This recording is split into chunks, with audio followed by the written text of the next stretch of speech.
This is a 2024 Lincoln Nautilus all-wheel drive Reserve 3, the second generation of Lincoln's larger two-row crossover of this name. Before changing its name to Nautilus for the 2019 model year, this was known as the Lincoln MKX, and that was first introduced in 2007.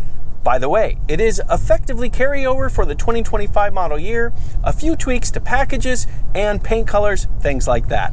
The Lincoln Nautilus is also a hybrid, or it can be anyway. It is one of two engine options offered on this car. The other one is a regular turbocharged 2-liter inline 4-cylinder.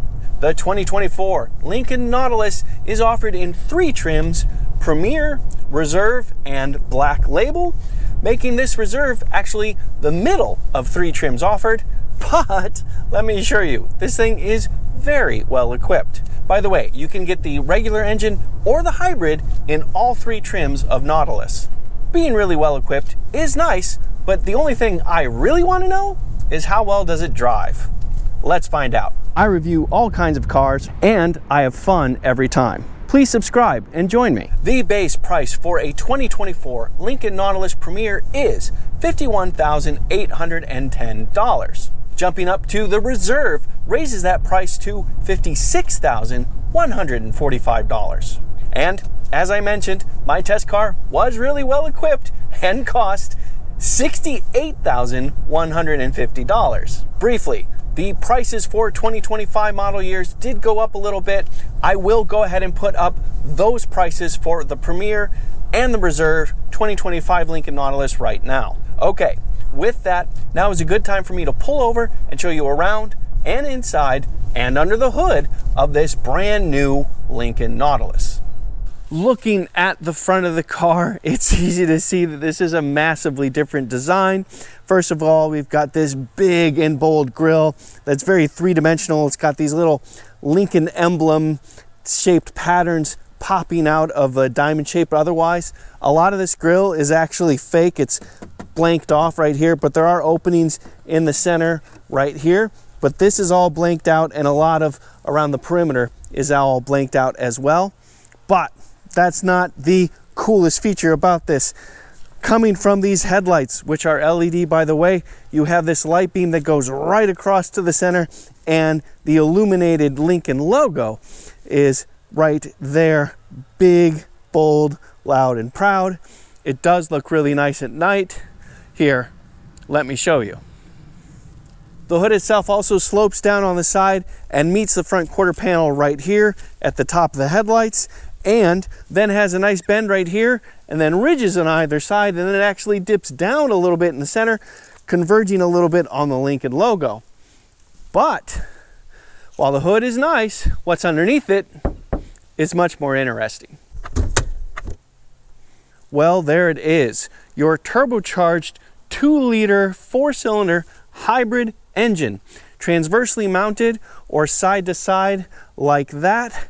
The front axle center line is right around the back of this fuse box right here, which does put much of the engine ahead of the front axle center line. But that is mitigated a little bit by the fact that we do have a battery pack for the hybrid system, and that this Nautilus is standard all-wheel drive. So, considering everything, it's not all that egregious. And finally, windshield washer fluid is on the passenger side, but very easy to reach right here. Looking at the car in profile, this gives you a chance to see the silver radiance metallic paint, and I actually think that's one of the more appropriate colors I've seen, because this color really does capture the sunlight very nicely and very proudly. You see a lot of sun baked into this color right now. Looking at the car in profile, you can see it is fairly long for a 2-row SUV, and you can also see that Lincoln has kind of taken a 2-tone approach. Once you get to the door handles, it looks awfully black looking up. You effectively have a black roof and black B, C, and D pillars. I will go ahead and put the dimensions up on the screen for you to check out, and let you know that I have a lot more information in the description. You are looking at 21-inch wheels with this bright aluminum finish right here on this otherwise black wheel. We do have Michelin Primacy all-season tires mounted on those. The standard wheel is a 19-inch wheel, but you can go up to 22s on the Nautilus if you wish. And considering the modern era we're in, I think it's a perfectly appropriate tire. You do have a decent amount of sidewall to work with here. This is actually a 50 series tire, which is on the high side for the modern era. And yeah, it is a square setup. The wheels and tires in back are the same size as what's in front. Looking at the back, I think the Nautilus is tastefully designed. I was happy to see that Lincoln didn't go too far with its roof-mounted spoiler. We do have a subtle curve in the back that starts in the windshield and follows the body down. And there is a little bit of rake in the windshield, but it is fairly vertical. The taillights themselves actually extend out a couple inches from the body and are full width of the vehicle right here, and they are also LED. I will go ahead and show you what this looks like at night. And because this is a two-row SUV, there's actually quite a bit of cargo space as well. Yes, you do have a hands-free liftgate with the Lincoln. It is a kick sensor right there. And opening the liftgate exposes 35 cubic feet of storage behind the second row, and you know, a nice wide space. It is a fairly high loading floor, but otherwise it's easy to access.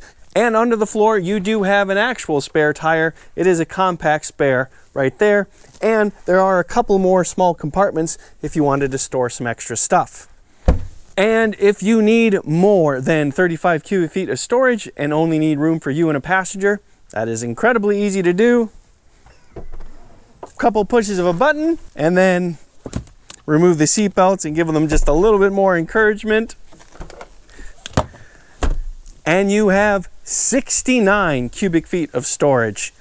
Nice wide space, not quite a flat floor, but pretty close. And I would say plenty of room for my bike, but let's find out. Oh yeah, no problem at all. Nice and wide, plenty of length, fits with zero trouble. All right, let me show you what's inside. All right, let's start with the interior color. Lincoln calls it black onyx with premium gray leather, and it looks like that.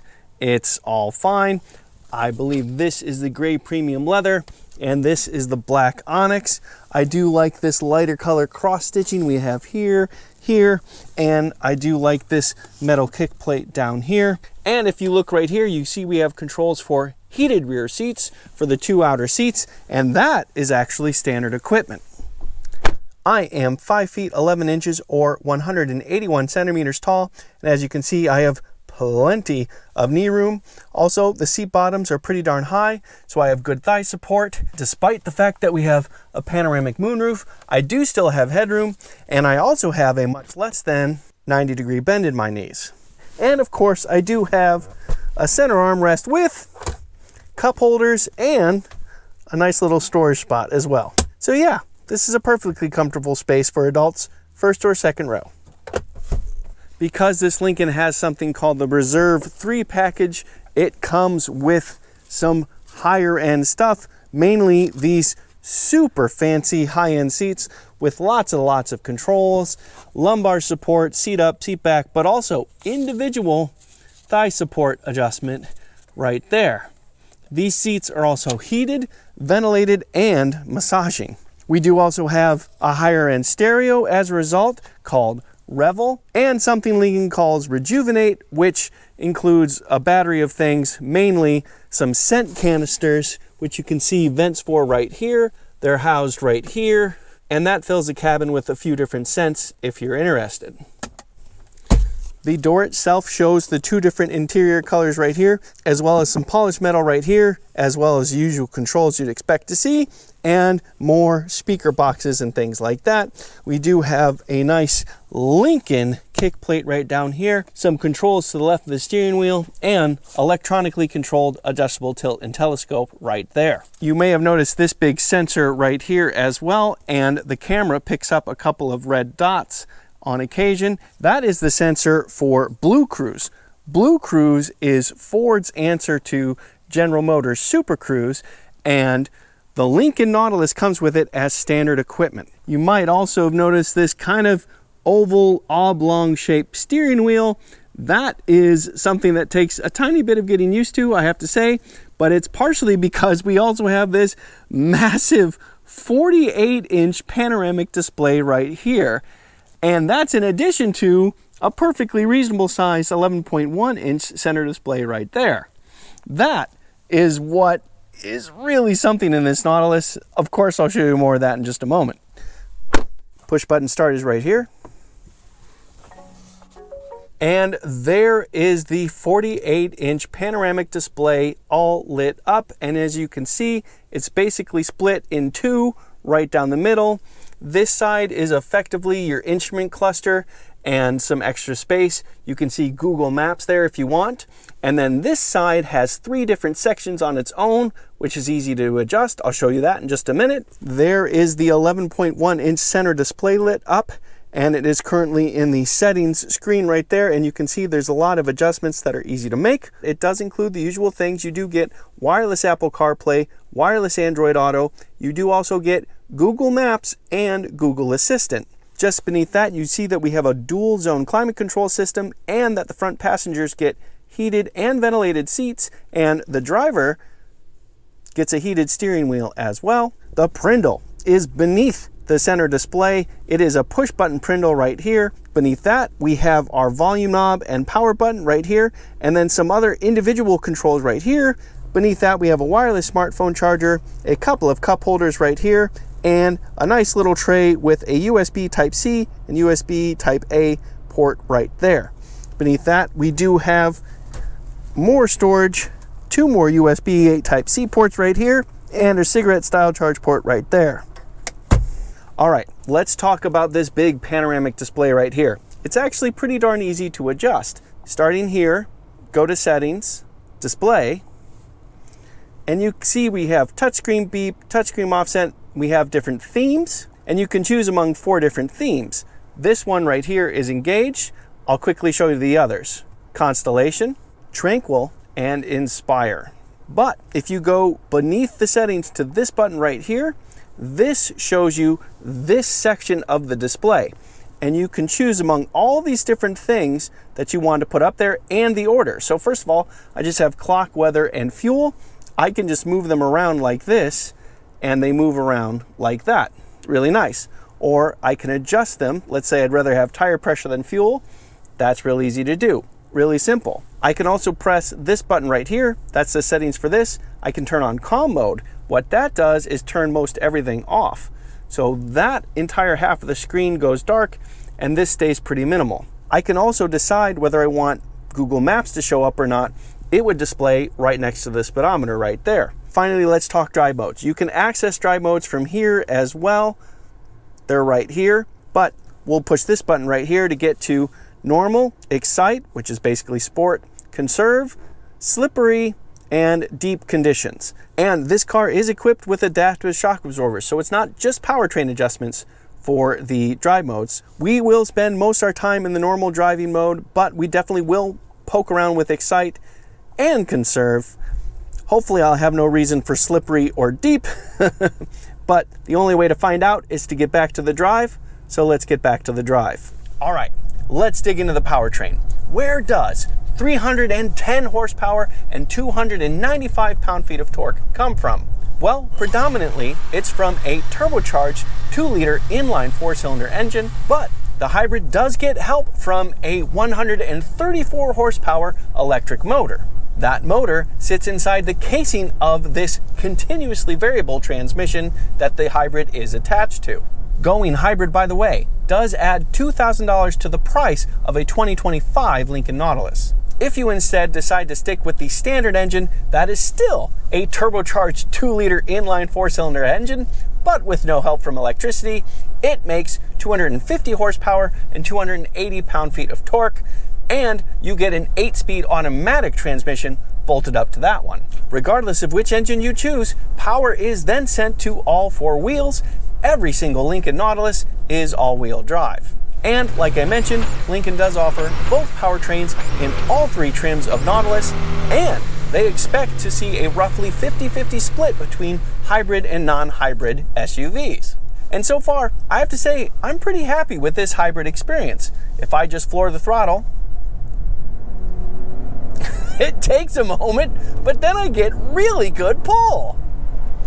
This Nautilus has strong acceleration from this 2-liter. The fact that you have a turbocharged 2-liter doing the work, but then 134 horsepower help from an electric motor when time is right, that is a really strong combination. The caveat is, of course, this continuously variable transmission. It does seem to take a minute to get the right gearing and really engage. And I do have a feeling that the 8-speed automatic transmission will engage a lot faster on the non-hybrid Nautilus, but the pull you get, eventually at least, is quite strong. And that was in the conserve driving mode. If I switch it to Excite and floor the accelerator again, yeah, the engagement is a little faster, but it does still take the continuously variable transmission some time to really find the right gear and really give you all the pull. But the buildup, once you get to the full acceleration, is more potent than I expected. This is a strong motor, and it makes me feel that it's a little bit underrated when it comes to peak power and torque. As you can imagine, if I switch to the normal driving mode and I floor the accelerator again, yeah, it's basically in between the two, and eventually the pull is strong, just like it is in the other driving modes. The reason why I started in conserve, though, is that this has a really aggressive throttle tip-in. Even with just light touches of the throttle, you get jerked back pretty hard. For me, it's too aggressive. When you're in the conserve driving mode, that is the least aggressive throttle tip-in, the most progressive throttle pedal, and that is what I prefer. Smoother launches that way. I think it just makes more sense. In the normal driving mode, it is a touch on the sensitive side, and in Excite, it's quite tippy. But overall, I have to say this is a better, more potent powertrain than I expected. And considering that this is a pretty darn big 2-row SUV, you get solid fuel economy. You get 30 miles to the gallon in the city, 31 miles to the gallon on the highway, 30 combined. Now, if you go with the non-hybrid Nautilus, it doesn't drop that much on the interstate, but you do lose quite a bit in the city. I'll go ahead and put those numbers up on the screen so you can check those out. But while fuel economy is really important, it's not nearly as much fun as accelerating. Of course I had to test that. Let me show you right now. All right, everybody, time for an acceleration test. See what this hybrid 2nd generation Lincoln Nautilus can do. I do have the car in the Excite driving mode, sport driving mode, and I do have traction control off, though with all-wheel drive, I'm not expecting any wheel slip. And I did test it ahead of time, and it does seem like brake torquing does help, so we're going to use that. Let's give it a try.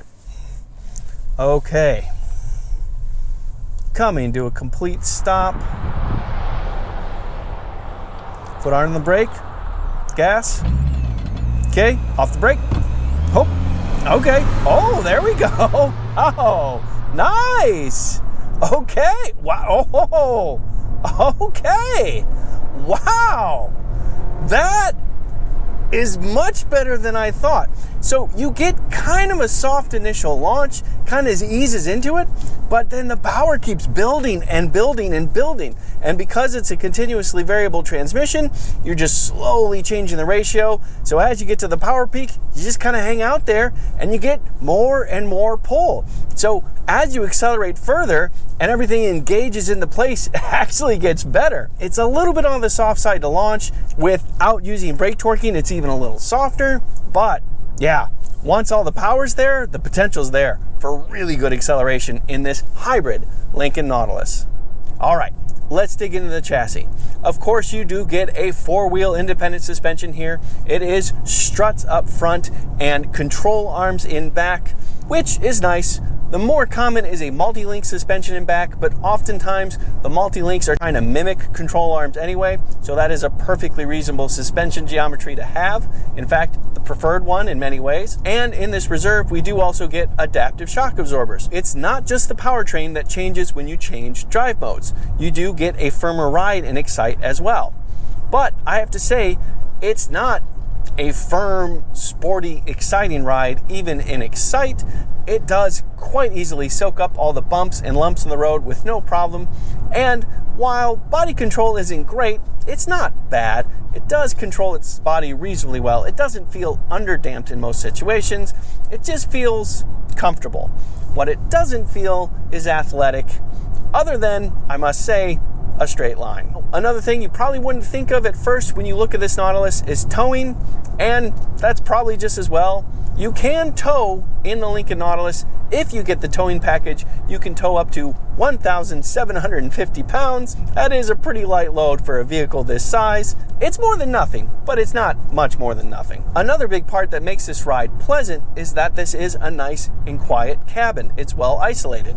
And you notice it on roads like this, but you definitely notice it on the interstate.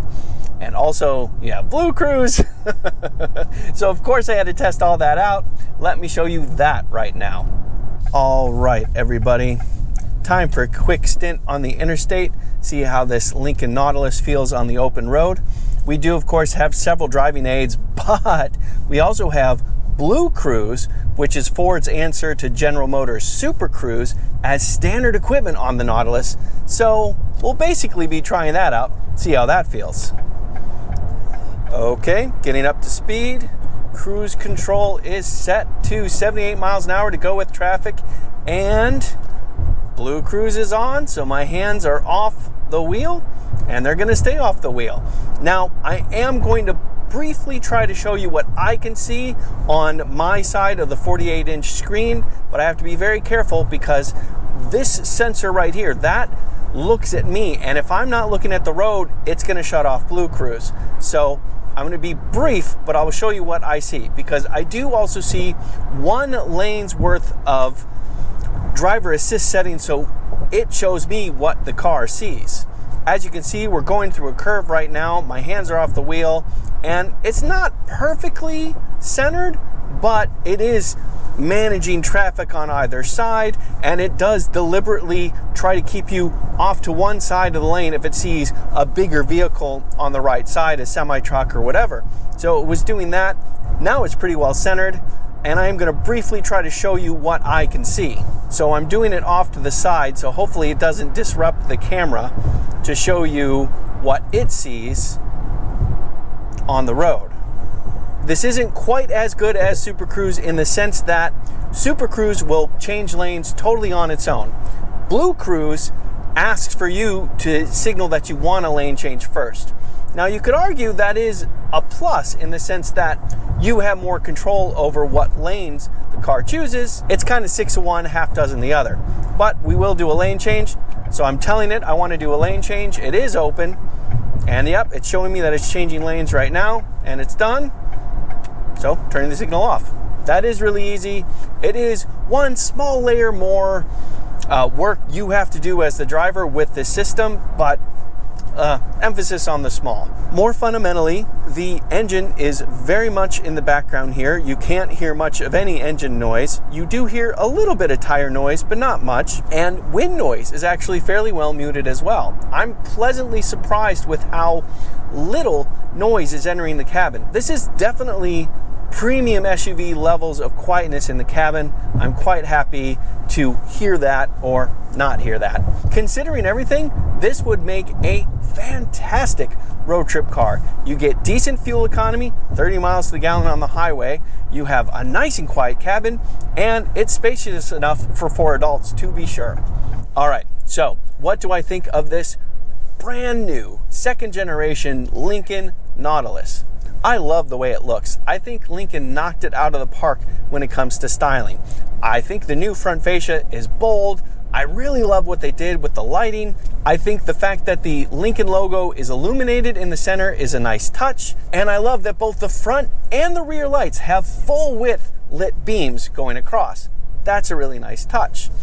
Lincoln also did a fantastic job with this interior. I was nervous about this 48-inch panoramic display, about the distraction that it would cause and things like that. But Lincoln was really smart with mounting it low and giving it just not too overbearing light coming at you. So it's easy to read, easy to visualize, but not distracting, genuinely. And then you do have the secondary center display. It is a little lower than it would typically be otherwise, but that's completely okay, and it does intuitively control the things that are up here. On top of that, the seats are really comfortable, and they are heated and ventilating and massaging. The equipment is there, but also the driving is there as well. This feels totally competent on the road. It's not an exciting sporting drive. You're not going to want to put this up against a Porsche Macan or certainly a Cayenne, to be sure. But it's also not Porsche prices either. So it doesn't drive sporty, but it does drive luxurious. It's quiet in here, it's comfortable in here, it's relaxing in here. And for a 2-row crossover SUV, I think that's about all you'd ever ask for. I'm Robin Warner. Thank you very much for watching.